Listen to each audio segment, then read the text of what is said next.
హరిహర సుతుడి శరణఘోషతో ఉమ్మడి కరీంనగర్ జిల్లా మారుమోగుతుంది. స్వామివారి సేవలో పులకించిపోతుంది.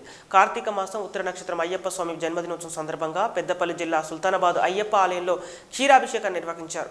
కేరళ సాంప్రదాయం ప్రకారం శబరిమల సన్నిధానంలో ఎలా నిర్వహిస్తారో అదే సాంప్రదాయం ప్రకారం నిర్వహించారు. ఈ కార్యక్రమంలో అయ్యప్ప దీక్షాదారులు భక్తులు పెద్ద ఎత్తున పాల్గొని స్వామివారి సేవలో ధరించారు.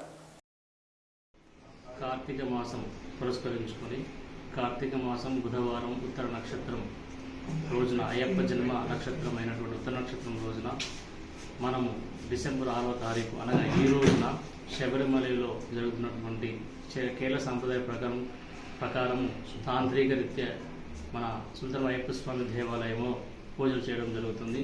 దానిలో భాగంగా మండలకాల 41 రోజు మండలకాల మహోత్సవం మరియు మకర విలక్ మహోత్సవం పురస్కరించుకొని ఈ రోజున ఉత్తర నక్షత్రం రోజున శ్రీ సుల్తాన్ అయ్యప్ప స్వామి ఉత్తర నక్షత్ర సమయకాలమున నిరవధిక పాలాభిషేకము మరియు అయ్యప్ప పడి పూజ సాయంత్రము 7:30 గంటలకు నిర్వహించుకోబోతున్నాం. అదేవిధంగా భగవతి సేవ మాలికాపురం భగవతి సేవ మహిళలచే సహస్రనామ పారాయణము చేయడం జరుగుతుంది.